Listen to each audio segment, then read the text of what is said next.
Hi, everybody. I'm Steph Priest, the CEO and founder of Ignite Fitness and Kickboxing.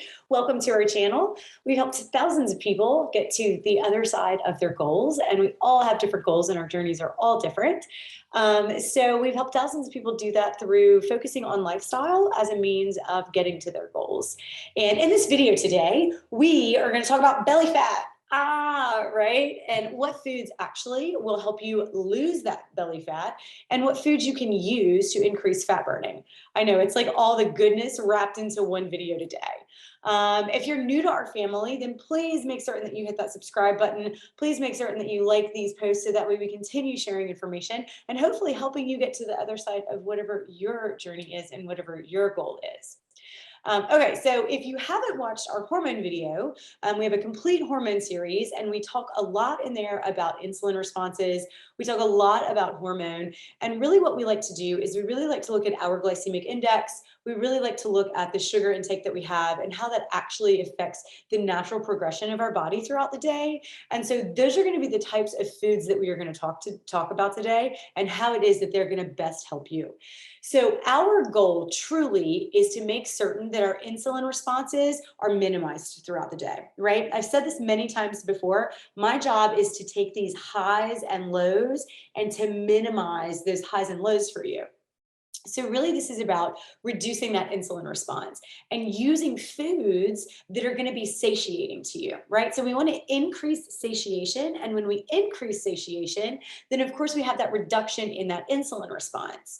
So when you think about like the snacky foods that you have, right, like sugar, chips, candies, things like that, those are going to have the largest impact on our insulin levels. What we want to do is we want to build our nutrition around reducing those cravings that we actually have. And when you have sugar and you have chips and you have candy, inevitably, right, you have higher levels of cravings because those insulin levels go up and then they crash. And when they crash, that's when you actually have that craving. I don't believe in cravings, but that's what we talk about. It helps people understand what it is that we're actually doing. So we're going to talk about 8 different things that we can eat and how it is that we can eat them, why it is that they're important to eat them, and what impact that they have on our bodies. So the first one that I will say, and this is one of my favorite protein sources, is eggs. I absolutely love eggs. Eggs are really cool from a protein source perspective because they don't just provide us with protein, but they also provide us with fat. You know, we need a little bit of fat. They have really good fat in them. It's okay to have some fat, right? Like we need fat in our diet. So when we think about this, we want to think about eggs as like this really great protein source and this really great fat source. And then we have a lower carbohydrate intake at that point. And what happens is there's less stimulation of our insulin levels, right? If you have something that's more carbohydrate based or that's a heavier carbohydrate intake, regardless if it's processed or if it's more natural, you're still going to have a higher insulin stimulation. So really when we're looking at things like eggs, the reason they're so awesome is because they're really heavy in protein and they're pretty heavy in a good fat for us. So how is it that I would actually use these? So I would actually use these in a couple different ways. There's lots of amazing ways that you can actually use eggs. I like just to boil them and just to eat them whole, literally. Wawa has a great selection. Wawa is not like sponsored here, but Wawa has like tons of eggs that are out there. You can buy them from the grocery store. They're already hard boiled, and then they already have the shells off of them. So that way you don't actually have to do the work. The other thing that you can do is you can use them as a really great protein source on your salads. You can make French toast with them. If you use like Dave's bread, you can coat them in the egg and make your French toast like that in the morning and use Walden Farm syrup. Look, we're giving away all the secrets. So those are just a couple of different ways that I actually like to use eggs. That would be my first source. Remember, anytime that you have protein and you have something that's got some fat in there, that we're increasing that satiety. And that's really what we want to do. So that way we don't give in to the sugar and the chips and the candy. So eggs are number 1. Number 2, another really great source that's going to be rich in fiber, rich in protein, and also rich in fat is going to be chia seeds. So it's obviously a plant-based source, right? And again, important for satiation. So when you think about it, fiber, right, creates satiation in our body. With that being said, it actually creates short-term satiation. So we really want to make certain that we're getting those good proteins. So say you're making this giant salad, like my salad bowls are massive. Like I put in like crazy amounts of stuff into my salad bowls. So when you think about like your salad bowls, you definitely want to have like your greens and all that good stuff. You want to have your protein sources in there, and then you want to add those chia seeds in. They tell your brain that you're full, but they're only for a really short time, right? Whenever you want to make certain that that satiation lasts for a longer period of time, you absolutely have to add in more lean proteins like eggs, which is what we said earlier. But these are absolutely a great thing to incorporate into your nutrition. We're really looking at wellness. We're looking at healthy habits. We're looking at every day building something different into your lifestyle that's healthy. So chia seeds are number 2. Number 3, so this is one that I absolutely love, olives. I'm a huge olive fan, absolutely huge. Now they don't have lots of protein, but they also don't have lots of carbs in there. What you're going to get from your olives, or you're going to get the fat from there.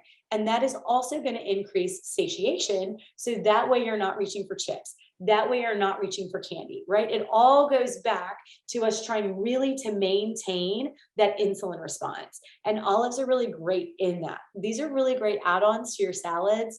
Sometimes I'll just like pop them out of the can and like eat it. I'm telling you all the secrets, and I'll just eat a few of them. And it really helps me from that satiation perspective. So number 3, olives. Okay, number 4, we're going to look at number 4, and number 4 is avocados. I mean, like, hello, who doesn't love avocados, right? They're really high in, I say really, they're fairly high in fat, right? So you really want to make certain that whenever you use them, if you are looking at macros, you really want to make certain that you use them in an appropriate way when you're adding in those chia seeds, because they also have that fat. And when you're adding in those eggs and those egg yolks, because they also have that fat. So they're great from a fiber perspective, just the same as chia seeds. So they have protein, right? A little bit. They have some fat and they have some fiber. They really, really, really do help us more so with the fat and the fiber pieces of our macros. So really think about that. Now, this is how I like to use avocados. I like to use it a lot of ways. I like to smash it, right? And I like to use protein chips. So Quest has these amazing protein chips. So I like to make my own guac at home, and then I use my protein chips. And I'm getting the protein because, again, the avocado doesn't have it. So I'm kind of double dipping, like literally double dipping, no pun intended, there. So that way I get my protein, I get my fat, I get my fiber, and I really am able to come up with a snack that has all of the things, but it fits within the macro profile that I've built for myself. So that's number 4, avocado.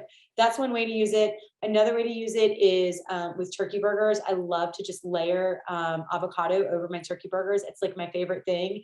And then use lettuce, a beautiful red tomato with like a little bit of salt on top and like a red onion. I mean, magnifique. Beautiful, beautiful, beautiful ways to eat food. Number 5. So we're going to move on to number 5. So again, what we're really looking at is we're looking at satiation right now. And where do we get our satiation from? I've said it like 6 times so far. We get it from our proteins and from our fats. So this is another fat source. Again, they don't have to be used in a huge way. You can use lots of these together, but use them sparingly together. So that way your fat content isn't too high. Nuts, walnuts, cashews, pecans, no roasted, no sugar. I know you guys want to go get the ones that are like roasted and they have like sugar in them and all that good stuff. Cashews kind of get a bad rap sometimes because they have a little bit higher carbohydrate content. It's not a crazy amount, but they do have a little bit higher of a carbohydrate content than say like walnuts or almonds or pecans or something along those lines. Another great source of fat. Another thing that you can go ahead and you can put into your salads, right? Or just a handful of them. Just make certain that if you are doing macros, that you're really measuring them and putting that into MyFitnessPal or whatever it is that you're actually using. Okay, number 6. Moving on to number 6. These are my favorites. Animal proteins. I mean, I'm a carnivore. I don't know what to tell you. Chicken, turkey, bison, lamb, fish, seafood, like to the gill, right?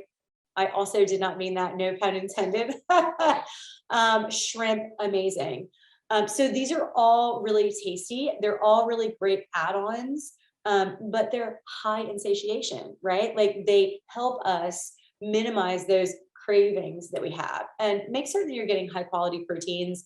So when you're looking at like your turkey, you really want to lean into that like 98, 99%.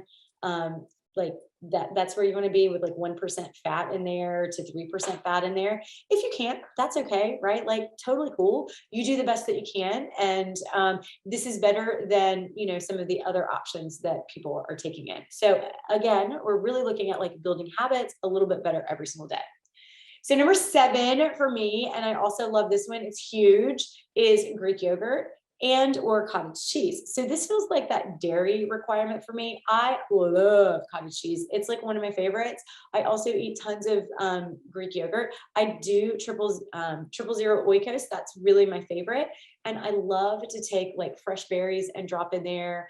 You can do so much with Greek yogurt. If you're using the plain Greek yogurt, you can take that and you can use that as sauces. Like you just take a lemon or a lime and you really turn that into like this really like beautiful sauce that you have, adding some dill, adding some rosemary, adding some things like that. And you can kind of elevate those proteins that you're already getting in, those animal proteins that you're already getting in. You can really elevate that dish. They're low in carbs, right? Yay. Low in our insulin response. Yay. These are all the things that we're looking for. You can also use these like in your shakes and in your smoothies. So you can put cottage cheese, you can put Greek yogurt into those shakes and smoothies. When you're adding all of your other things in, we've already talked about, we have another video where we talk about the best way to make smoothies and how like the not so best ways are. Adding Greek yogurt in and actually adding cottage cheese in, those are really great ways to add in protein, because what happens when we make our smoothies, we have tons of sugar that a lot of us put in there and we're like, oh my gosh, how is it that I'm gaining weight? Right? It's because of all the sugar content. So this is just a really great option of things to put in there. So that way you can get that nice creamy flavor to your shakes and smoothies. So that's number 7. And then finally, number 8, this is going to be something I love. Like I love food. Obviously, you guys know I love food, but I love this particular one probably more than anything on the list. And this particular one is hard aged cheeses. I am a cheese fan. It is like my most favorite thing. So this is the cool thing about it. When you're looking at like these beautiful Parmesans, right? They're low in lactose, they're high in proteins, and they really suppress sugar cravings. So I add these to my salads, but any of these beautiful hard cheeses, they're also going to be really, really, really great from a satiation perspective because they are high in protein. Again, high in fat, right? So you really want to look at that if you're building a macro profile for yourself to make certain that you don't have too much fat at the end of the day. But at the end, but really, when you're looking at building all of this stuff out, these are really great options. How is it that we beat that belly fat? What foods are going to help me get there better? How am I going to increase the fat burning to get rid of that, like, you know, fupa? Let's be honest, no more fupa. So these are some options that you can build into your daily lifestyle that are just a little bit healthier and will make you a little bit happier along the way. So again, welcome to Ignite. If this is your first time tuning in to us and learning more about what it is that we do and how we do it, make certain you hit the subscribe button, make certain that you like our content so that we can continue putting out information to you. And if you have any questions, please comment below. We're so grateful that you're here and we can't wait to chat with you next time. Thanks so much, guys. Bye.